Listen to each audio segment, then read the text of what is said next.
Hello friends, कैसे हैं आप? मैं आशा करती हूँ आप सब ठीक होंगे। मैं आज आपके सामने एक नई वीडियो लेकर आई हूँ और आज का हमारा टॉपिक है कि क्या सच में भगवान होते हैं।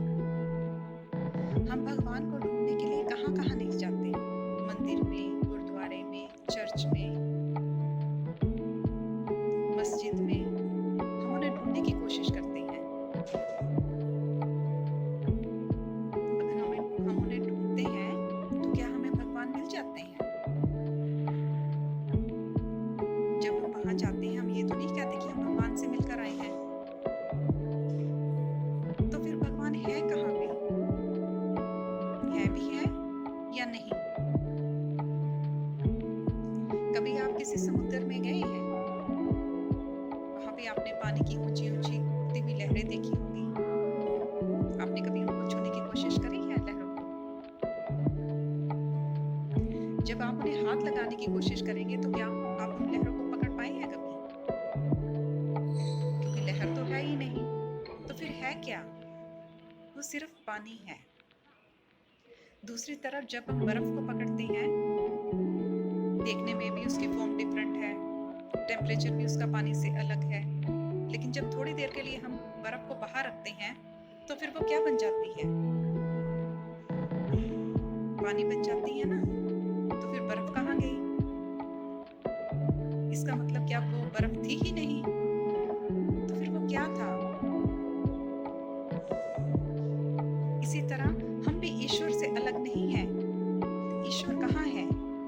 हमारे अंदर, हमारे भीतर जो हमारी आत्मा की आवाज है वो ईश्वर ही तो है।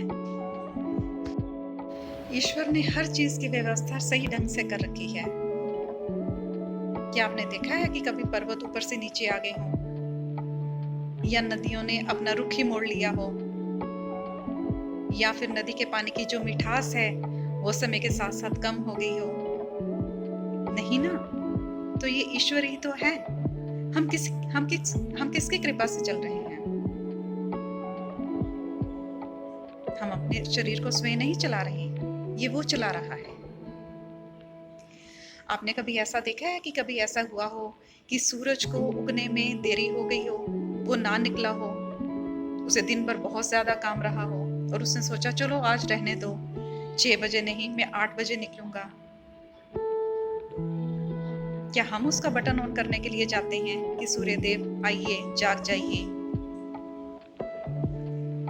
चांद की रोशनी अपने समय पर आ जाती है, सूरज ढल जाता है, इंसान उठने में देरी कर ले, समय से ना उठ पाए, व्यस्त होने के कारण दोपहर तक सोता रहे, लेकिन सूर्यदेव ने कभी ऐसा नहीं किया। तो ये ईश्वर ही तो है। अब देखिए दुनिया की कितनी आबादी है। जब लोग कम थे तब भी सबको अन्न मिलता था। अब जबकि यूं की आबादी इतनी ज्यादा हो गई है, फिर भी उसने अन्न की कमी कभी महसूस नहीं होने दी। लोगों ने इतने अपने बंगले बना लिए, फैक्ट्रियां लगा ली, लेकिन अन्न फिर भी कम नहीं हुआ। तो ये कौन है? उसी खेत में मिर्ची भी लगती है, गन्ना भी लगता है, उसी मिट्टी में अनार भी लगता है। आपने देखा फ्रूट की कभी भी फॉर्मेशन कम नहीं, अलग सी नहीं होती। ऐसा नहीं है एक अनार की टाइप कुछ और टाइप की है अंदर से और दूसरे की कुछ और टाइप की है। तो ये कौन है जो करता है? कौन है जो उसमें उस अनार में मिठास भर देता है? ये ईश्वर ही तो है ना। ईश्वर कहीं भी नहीं, वो हमारे भीतर ही है, इस प्रकृति में है, इस नेचर में है। सिर्फ समझने की जरूरत है। आपने एक बात नोटिस करी है कि उस ईश्वर के जो मॉडल बनाता है उसमें कोई भी त्रुटि नहीं है। इंसान हर साल नई नई कारें बनाता है, नई नई स्कूटी, नई नई बाइक्स बनाता है। समय के साथ साथ नया नया मॉडल आता रहता है। वो क्यों? क्योंकि लगता है कि इसमें कुछ कमी रह गई थी। तो जो नया मॉडल है वो डिफरेंट डिजाइन का, डिफरेंट टेक्निक का होता है। लेकिन अब आप देखिए उस ईश्वर की टेक्निक को देखिए कि हजारों लाखों सालों से इंसान का वही मॉडल चलता आ रहा है। 2 आंखें, 2 कान, 1 नाक, आपने देखा कि ईश्वर ने ये महसूस किया हो कि दुनिया की आबादी बहुत ज़्यादा बढ़ गई है, एक्सीडेंट भी बहुत ज़्यादा होने लगे हैं, ट्रैफिक भी बहुत ज़्यादा होता है, तो क्यों ना मैं 2 आँखें पीछे लगा दूँ कि ताकि भीड़ होने के कारण लोग ज़्यादा देख पाएँ। या फिर लोगों के खाने की पसंद आजकल कुछ ज़्यादा ही हो गई है, तो मैं एक नाक थोड़ा साइड पे भी लगा दूँ ताकि लोग तीखे चटपटे को अच्छे से अनुभव कर सकें। नहीं ना? इसलिए ईश्वर कहीं भी कोई भी कमी नहीं रखता, ना हमें कुछ देने में और ना ही इस दुनिया को चलाने में। वो सृष्टि को बड़े ही अच्छे ढंग से चला रहा है।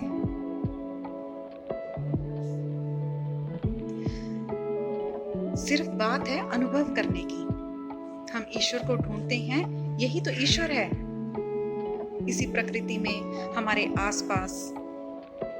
हम ठीक है मंदिर जाते हैं, धार्मिक स्थलों पर जाते हैं, क्यों? क्योंकि वहां पे वाइब्रेशन बहुत ज्यादा हाई होती है, पॉजिटिव वाइब्रेशंस होती हैं, तो हमें अच्छा लगता है।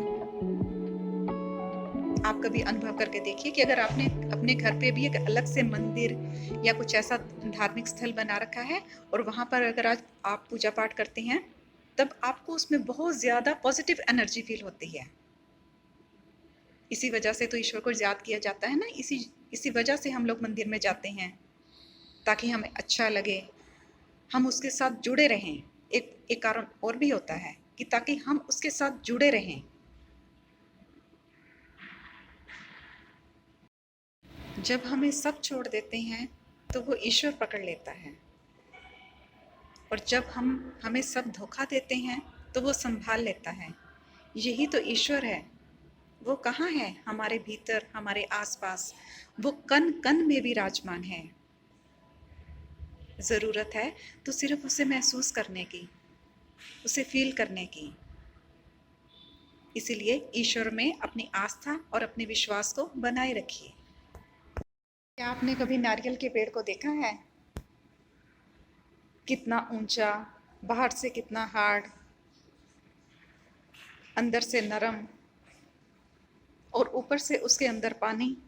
तो ये पानी कौन भर देता है? ये ईश्वर ही तो है।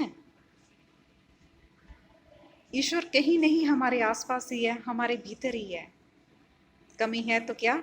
सिर्फ उसे महसूस करने की।